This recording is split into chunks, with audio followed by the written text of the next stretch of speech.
po. So first time natin mag-fiesta dito sa center natin. God is good all the time. Kidaraan na yung tubag, no? Naibinatan o na. Kung God is good, grabe. God is good all the time. Bigyan natin papuri ang Diyos. So, magbigay lang ako ng additional na catechism. Pasalamat tayo yung nagmimisa natin, ang chief exorcist po sa ating Diocese of Tagbilaran. Every Thursday, siya yung magmimisa sa atin. No? Si Father Absalon Florinosos. Bigyan natin ng papuri si Father Absalon. Every Thursday po yan, no? Sasama sa atin. So, ang active na exorcist dito sa atin, 4. Si Father Salon, si Father Randy, and Father Jupert Uy. At kaming 5, no? Mga active.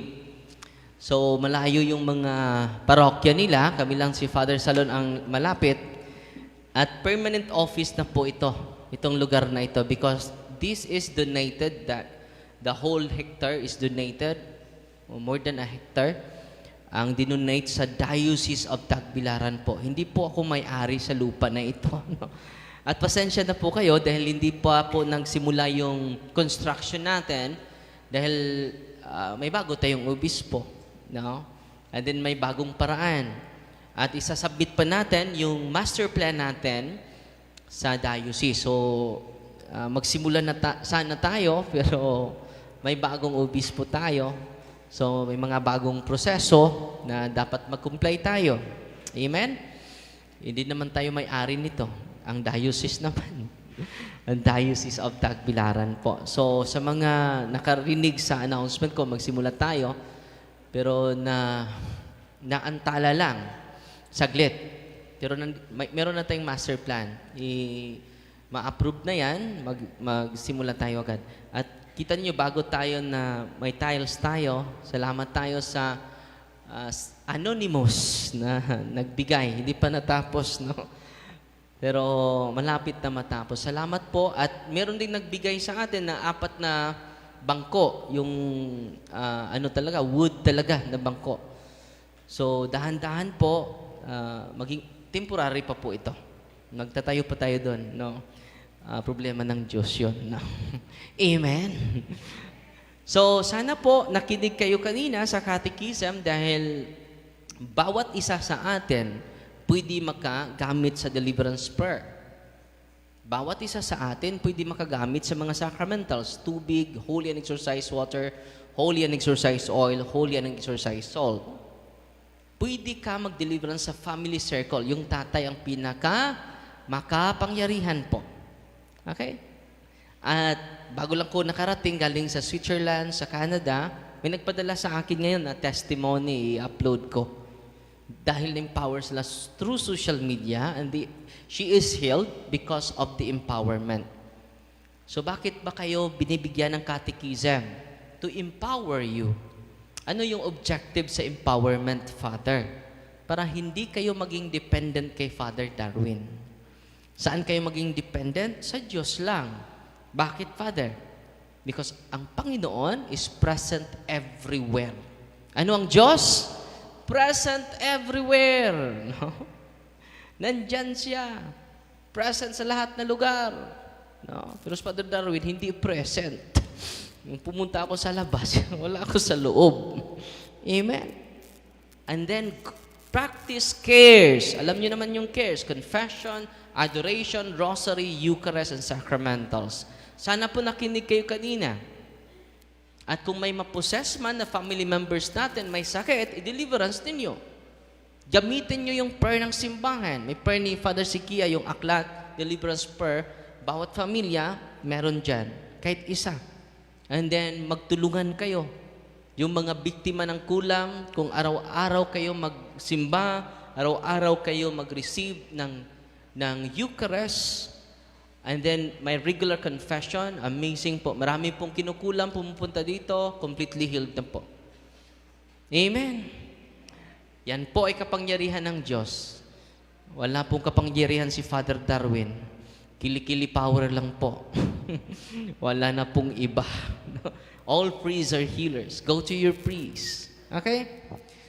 And then, mamaya, after blessing of religious items, di-deliverance kayo bawat isa. And then, after deliverance, may mga pari tayo for confession. Confession is a sacrament of healing. Kulang yung pagparito ninyo without confession. Okay? May dalawang pari tayo. Nandito na sila, Father, te. So, may dalawang pari po na coming na po, yung dalawang pari, sila po yung tutulong sa atin for confession po. Ako po ay mag-exercise, no? So, hindi ko kaya ako lahat, no? Hindi ta katubo ani samot, no? Salamat sa Panginoon na maraming mga pari na tumutulong sa atin. Amen? And then, yung isi-share ko sa inyo ngayon, dahil yung promise ko po ay ongoing catechism in relation to plenary indulgences. Alam na natin yung indulgences. Sa mga hindi nakakaalam, nandun na po sa YouTube channel natin, i-search niyo indulgence by series of talk with Father Darwin about indulgences. So, na-discuss na natin ang Norm 8. Ang Norm 8, patungkol po yon sa plenary indulgence. Ang plenary indulgence, example, 5 yung mortal sins mo, nag-confess ka sa pari. 5 yung mortal sins mo, may corresponding punishment yan. 5 din na mga malaking parusa. Kung may 5 ka na venial sins, meron ding mga maliit na parusa. Dahil ang Diyos ay maawain at justice. God of justice. Okay? So, every sin that we committed, may corresponding punishment yan. So, kung pupunta ka sa pari, mangumpisal, napatawad yung kasalanan mo. Nandyan pa yung parusa. Uy. So, ngayon, kapatid, ano mangyari, Father? Anong makakuha sa parusa? Indulgence. Indulgence is a remission. Ito yung official teachings ng simbahan. Hindi po ito personal opinion. Indulgence is a remission of temporal punishment of the sins which are already forgiven. Anong kaulugan yan? Ang indulhensya ang makakuha, maka-erase sa silot, sa punishment, sa parusa, sa kasalanan mo. And there are 2 kinds of indulgence. Partial and plenary. So, diniscuss ko na po. No? Ang partial, ito, 5 kasalanan, nangumpisal ka, napatawad ka na. Pero yung 5 parusa sa 5 kasalanan na napatawad na, nandyan pa rin. So yung indulgence, kung makatanggap ka ng partial indulgence, ito yung 5 parusa mo. Hindi, isa lang nakuha, nandyan pa yung 4. Kung mamatay ka ngayon, dadaan ka pa sa purgatorio. Dahil babayaran mo pa yung 4 na parusa. Dahil partial lang ang nakuha mo. What about, Father, kung plenarya ang nakuha ko? Plenary indulgence. Ito po, napatawad ng 5 mong kasalanan. Pero nanatili pa ang 5 kamalaking parusa sa kasalanan mo. Babayaran natin yan. Walang utang na hindi mabayaran. So yung mga may utang, magbayad na kayo, ha? Para hindi niya inyo bayaran sa purgatorio. No?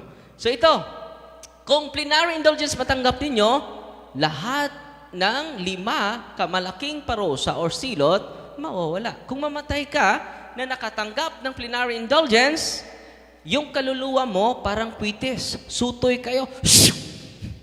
Hindi ka nadadaan sa purgatorio. Anong gusto nyo? Partial, plenary? Sana all. So, na-discuss ko na, hindi ko na uulitin po. Dahil nandun po yan sa norm number 8. Nandito tayo sa norm number 9. Sa norm of indulgences by Pope John Paul II. Okay? So, norm number 9. Ito lang isi-share ko sa inyo dahil mag-bless na ako. Isa lang po. Norm number 9 lang isi-share ko sa inyo. Alam nyo, sa norm number 8, yung plenary indulgence, matanggap natin every day 1 beses lang. Pwede natin makatanggap tayo ng plenary indulgence twice. Isa sa mga kondisyon para matanggap mo siya twice, yung malapit ka na mamatay. Pero kung hindi pa ka pa malapit mamatay, hindi ka makatanggap twice. Isa lang po yung plenary indulgence. Para maintindihan nyo yan, dahil mataas kapag iuulitin ko, kindly search lang sa mga series of catechism ko sa YouTube. Marami tayong matutunan po. Ako din ay nag-review po ako. Napalalim po yung kaalaman ko patungkol sa indulgence. Dito tayo sa partial indulgence. Yung plenary indulgence, pwede mo tanggapin isang beses, isang araw, isang beses lang. Kailan yun pwede maging twice? Kung malapit ka na. Kunin ni Lord. Okay. Pero yung partial indulgence, pwede natin tanggapin maraming beses sa isang araw. Ito po yung norm number 9. Multiple partial indulgences. Partial indulgences may be gained multiple times per day. So ito yung kaibahan. Yung mga partial indulgence, pwede natin tanggapin maraming beses sa isang araw. Okay? Unlike plenary indulgences, limited to one per day. Partial indulgences have no daily limit. Unlimited. Yung pakikinig din nyo ngayon, nakatanggap kayo, alam nyo ba, nakatanggap na kayo ng partial indulgence sa araw na ito. Kung isipan nyo, dito, nag-focus kayo. Kung nandito kayo, physically present, mentally absent naman. Yung pag-attend ng misa, you can receive partial indulgence. Sa pagtulong sa kapwa, from the heart, yung pagtulong mo, mula sa puso, you receive partial indulgence. Sa pag-sign of the cross, in the name of the Father, and of the Son, and of the Holy Spirit, you receive partial indulgence. Wow! Ang dami pala. Tumulong ka sa kaaway mo, you receive partial indulgence. Wow! Nagsagawa ka ng devotion mo, you receive partial indulgence. Every time you perform an indulgence act with a proper disposition, you can gain partial indulgence. Example, you may gain multiple partial indulgences in one day. Una, praying short prayers. Angelus. Saint Michael's prayer. You receive partial. Divine mercy. 3 o'clock prayer. You receive partial. Wow. Ngayon namin nalalaman yan, Father, eh. Offering your work. Tingnan niyo, yung karamdaman ninyo. Yung tuhod niyo ay masakit, Father. Offer it to the Lord. You receive partial indulgence. Instead, magmura ka. Yawa, piste. Animal. Nga kong tuhod. Kulirang lambay. Instead, mag-complain ka, Lord, I offer my pain. By offering your pain, your oppression, your suffering, you gain, ang dami pala, partial indulgence. Reading scripture briefly.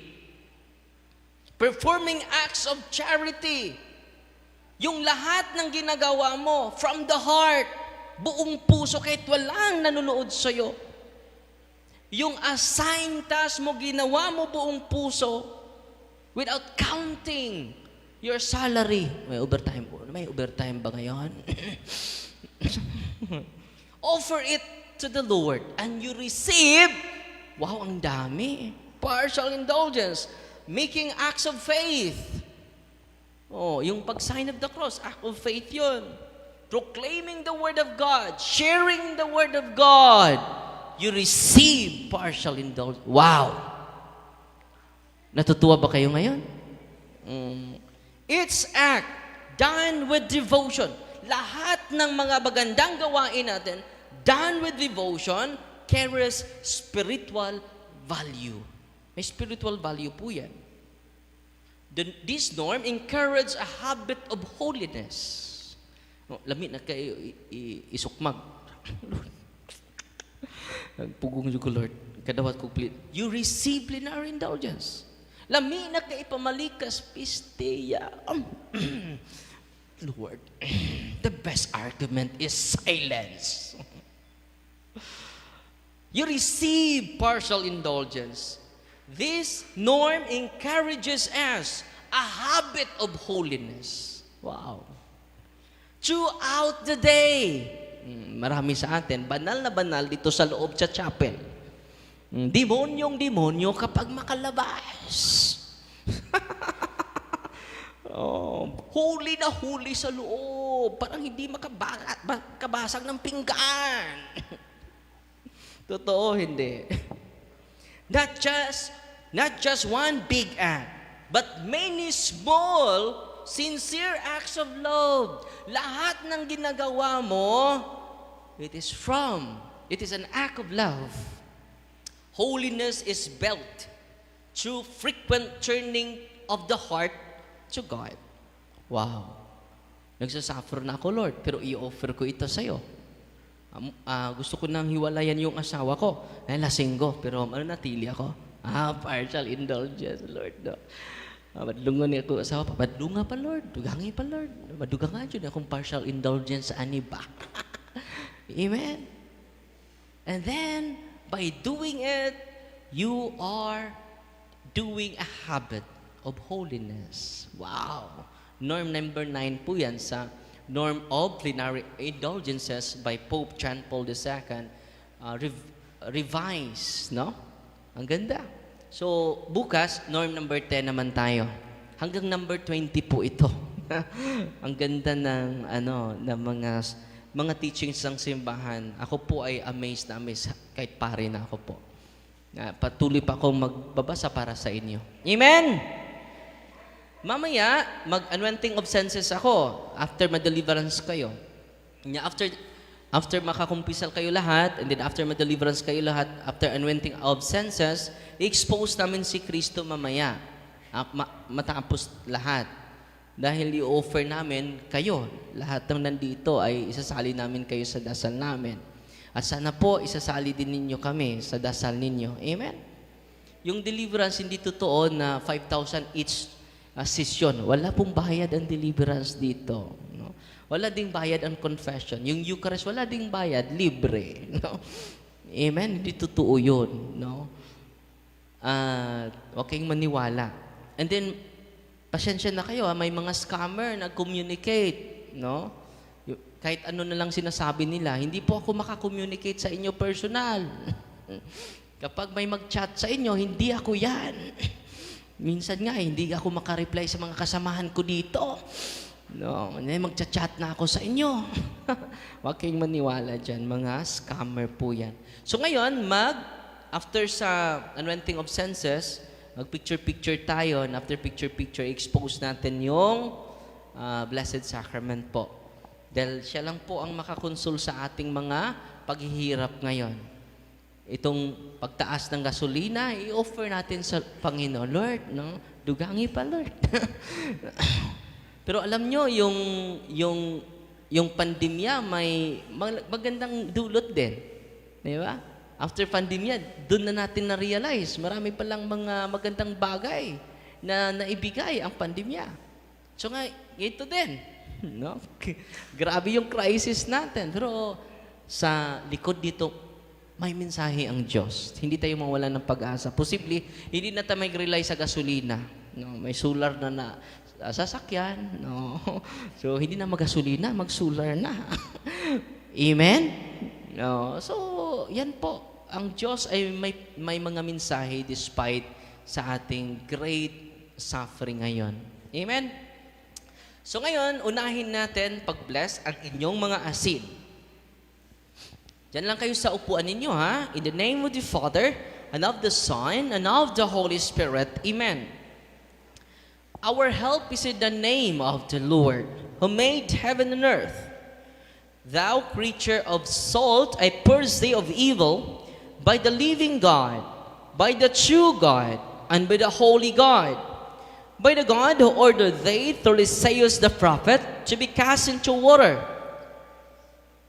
to cure its unfruitfulness, without purified salt, for the health of believers, giving soundness of body and soul to all who use they. In whatever place thou art sprinkled, may phantasm and wickedness, and Satan's cunning be banished, and let every unclean spirit be repulsed by him, who shall come to judge the living and the dead, and the world by fire. Almighty everlasting God, humbly we implore your boundless mercy, that thou with thine goodness to bless and sanctify this creature of salt, which thou hast given for the use of mankind. May all that use it find in it a remedy for soul and body, and let everything with it touches or sprinkles be freed from uncleanness and assault from evil spirit, through Christ, O Lord. Lahat ng salt ninyo ay holy and exorcised salt because of the prayer of the church. Not because of me, but because of the prayer of the church. The intention of the church will prevail, not my intentions. Sunod nating i-bless. Yun, nandito si Father Ingo. Father Ingo. I see. Hindi ka magpakumpisal, Father Ingo? Father Ingo, kasama natin ngayon. So, sunod natin i-bless ang tubig ninyo, ha? Pakibukas po sa tubig ninyo. You creature of water, I purge thee of evil. In the name of God the Father Almighty, in the name of Jesus Christ, His Son, our Lord, in the power of the Holy Spirit, that thou mayest be water fit to brace us against the envious foe.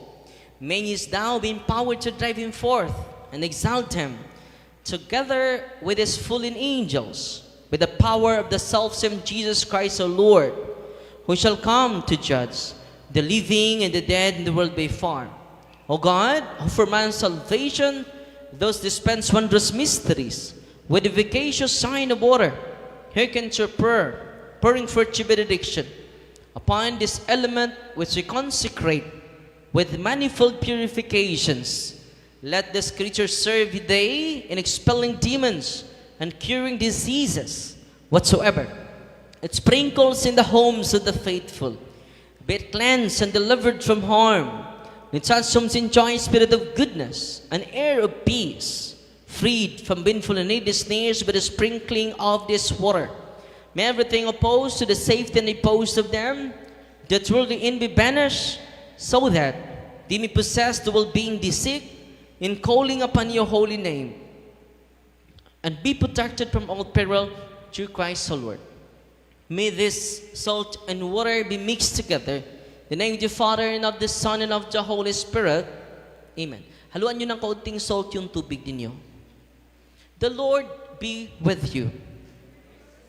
Author of invincible strength and King who conquerable in power, ever the glorious triumphant one, who restrained the force of the adversary, overcome the forces of differing enemy, who valiantly put them down, hostile influences, prostrate and fearsome we beseech the Lord, consider kindly this creature of salt and water, make it honored and sanctify it, with the Jewish witness, wherever it is sprinkled in your name, may devilish infection cease, venomous serve but even afar, but let the presence of the Holy Spirit be ever with us, as we implore your mercy, to Lord Jesus Christ, your Son, who lives and reigns with you, in the unity of the Holy Spirit, one God, forever and ever.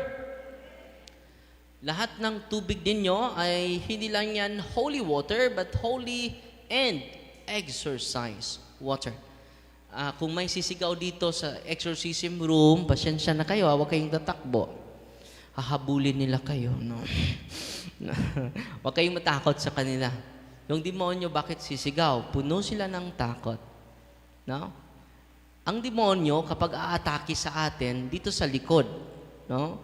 I-bite niya yung ano natin, yung paa natin, sa likod.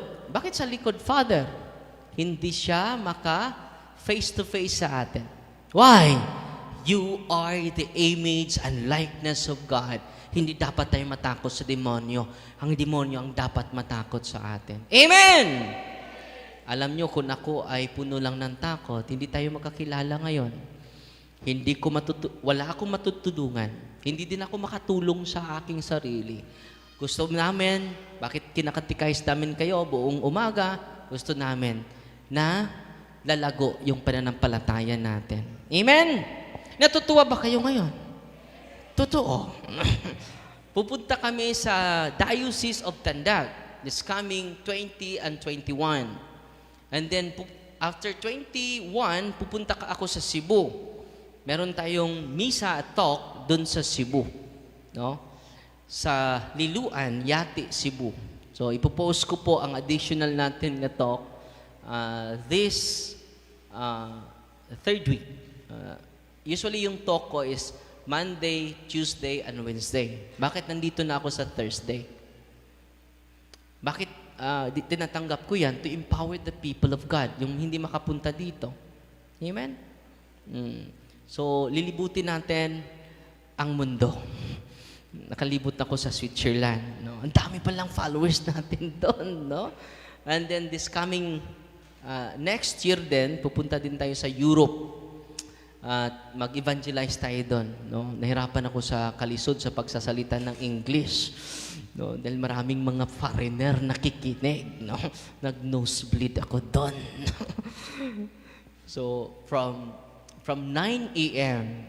until 5 p.m. yung toko. No? Hangat kaayo. Just imagine, 9 a.m. No? Hanggang 5 p.m. natapos yung toko. No? And they are so attentive. Sabi nila, Father, walang natutulog. Kahit raming yung English ko. Naunawaan nyo ba yung English ko? Oh, naunawaan naman, Father. No? Maraming mga foreigners na nanonood at nakikinig. Merong Swiss na atheist. Just imagine 8 years. Ano yung 8 years, Father? Hindi naniwala ng Diyos. Meron siyang chronic back pain. For how many years? Completely healed siya after deliverance po. Wow! Hindi po natural na sakit yon. Kung natural na sakit, we need doctors, by the way. Hindi naman tayo mga fanatic. Pero kung yung sakit mo ay hindi natural, you need the sacraments. You need the priests. All priests are healers. Amen? Hindi lang si Father Darwin. All priests. Pati yung Paris priest ko, Father? Yes! Basta paring Katoliko. Hindi yung hindi pare. Pari-pari yan, ha? Mag-ingat kayo. So ngayon, sunod natin, i-bless yung olive oil ninyo. By the way, yung proceeds sa holy, yung proceeds sa mga religious items na na-avail ninyo, tinulong natin sa 37 non-seminarian scholar po. Okay? So yung mga less fortunate na mga bata, natulungan po. Okay? And then, ang ministry din, meron ng 30 seminarians. Panagdagdan niya sa sunod na school year. Ang nabayad natin sa seminaryo is 1.2 million po. More than 1.2 million po ang nabayad natin. Salamat sa Diyos. Sa mga tulong ninyo, no? At ako din, 5,000 na yung kaya ko every month no? Bakit nagsuporta yung ministry ng mga seminaryan? Dahil sa Europe po, ang nagbigay buhay sa simbahan doon, mga Pinoy po. Mga Pinoy na mga taga-samba at mga Pinoy na mga pari, without priest, Filipino priest, ma-close na po ang daming simbahan doon. So, sana suportaan ninyo kami dahil madagdagan pa yan. May lumapit na 2 na naman sa pagpasok sa next school year. No? Sabi ko, pasok lang kayo doon. Problema ng Diyos yan. At kung dadami yung bukasyon natin, ipadala natin sila doon. Para hindi tayo ang maging missionary sa Europe po, yung mga Pilipinong pari. Amen! God is good! Nakalimot na lagi. God is good! All the time! May awitin ako na ituturo sa inyo. Simple lang po ito. I'm here because you're here, because we are here, because God's here. God's here. That's why you are here. That's why we are here. That's why I am here. So ulitin natin. Let's sing together again. 1, 2, 3, go! Together again. Oh, balik ko na ito ganina dahil na. Together again naman. 1, 2, 3, go! I'm here because you're here, because we are here, because God's here. God's here, that's why you are here. That's why we are here. That's why I am here. Why we are here? Because God is with us. God is